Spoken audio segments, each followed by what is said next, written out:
A provocative perspective on why you can't let go of your ex by Jancar. I was caught up in a funny situation once. Even though it's been months since our breakup, I still loved my ex. She was everything I ever wanted.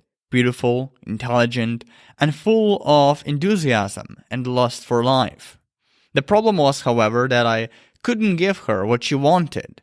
An emotionally mature adult with a life and purpose transcending his romantic relationship.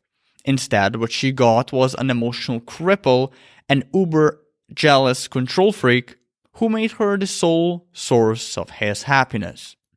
As you'd expect, my ex eventually dumped me. But I still loved her and didn't want to let her go.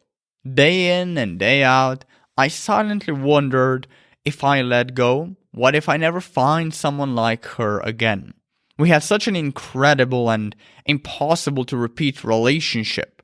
What if women like that are simply outside my reach?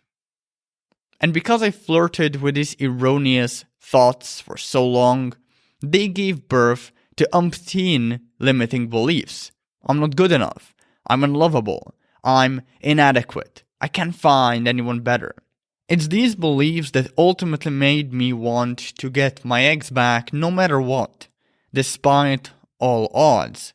And so I begged and pleaded with her to return. I tried to bargain for another shot. I even attempted to trick and manipulate her into coming back. I tried everything, but it was all in vain. I fought fiercely. I'll give myself credit there. I was a fucking beast. I reckon I chased after this poor girl for almost a year before I threw in the towel. This is before I came to my senses. What a year, man. What a raging dumpster fire of a year.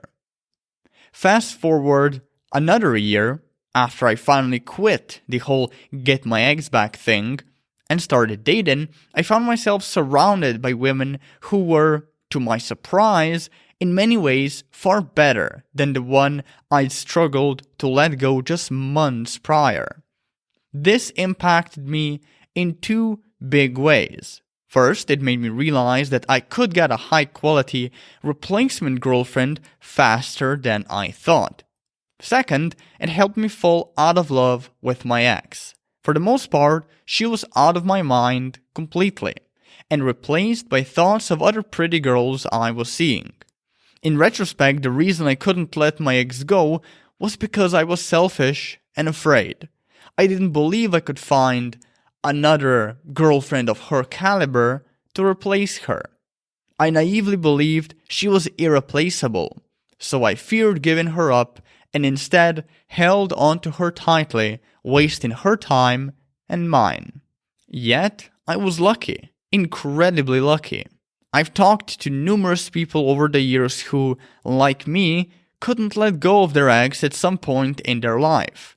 Interestingly, many of them arrived at much darker conclusions. Some became borderline stalker psychos. At best, all they got was a restraining order. At worst, however, they put people in a hospital and ended up in a psych ward. And others, while they did get back with their ex, had to deal with bucket loads of steaming hot shit to make their reformed relationship work. Overstepped boundaries, unmet needs, unexpressed desires, blue balls. As you'd guess, taking any of these paths only makes a person miserable. So anytime you find yourself so madly in love with your ex that you can't leave them the fuck alone, know that the more you try to force yourself onto their life, the worse you're making it.